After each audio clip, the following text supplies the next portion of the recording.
From the moment that Trump and Netanyahu's war began, fuel companies started jacking up their prices, increasing the price of fuel that they already had in their tanks.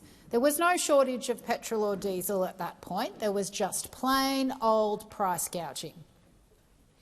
Yet Labor's solution is not to stop price gouging or to implement powers to force petrol stations to actually immediately pass on the price reduction. Instead, we're told to rely on those big fuel companies, out of the goodness of their hearts, to just pass on those savings to the consumer, without any obligation that this government has placed on them to do so.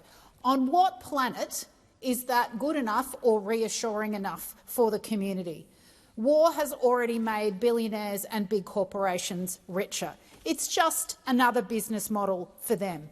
And people are already at their limit. Before this war, the cost of living crisis was deep and real, and now it's even worse. So it is critical that the government pulls all the levers that it can before things get even worse. But for some reason, the only cost of living relief measures that the government are pulling the levers on is direct relief for business.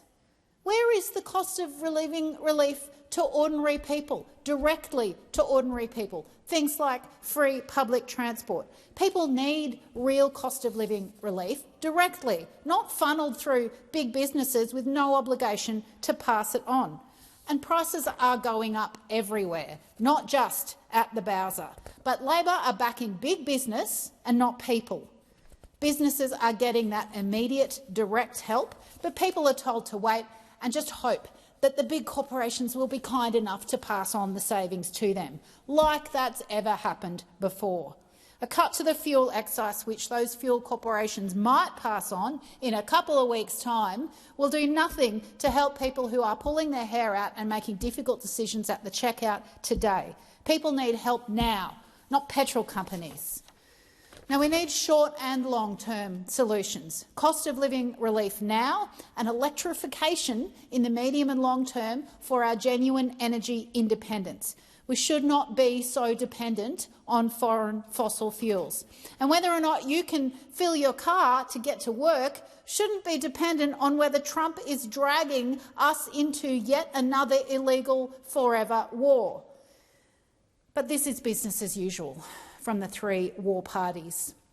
Labor, the Coalition and One Nation are united in their support for this war, united in spending hundreds of billions on nuclear submarines that we're probably never going to see, and united in support of an increasingly erratic US president.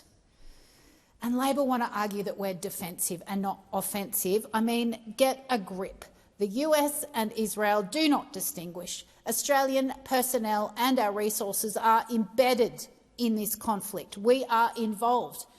And in the last 24 hours, Donald Trump has now started attacking his alleged allies, and he's called on them to attack Iran and take Iranian oil alongside the US and the Israeli military. Where is the pushback on that lunacy suggestion from our government?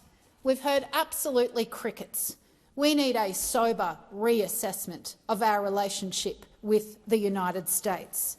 And Australians are realising more and more clearly every day that maybe it's not such a great idea to be tied at the hip with Donald Trump, and that with agreements like AUKUS that we have contracted far too much of our sovereignty out to the US, particularly a US that is led by Donald Trump.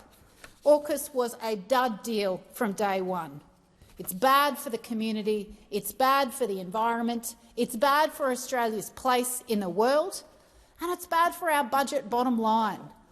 Australia's resources and our people should be withdrawn, and all pressure should be placed on Trump to end this war. And we must get out of that dud deal of AUKUS and start investing in helping our community with genuine cost of living relief, not following Donald Trump into whatever crazy idea he has in a week or two's time. Bring our people home, start delivering some cost of living relief directly to people, and get out of that dud AUKUS deal. Authorised by J. McCall, Australian Greens, Canberra.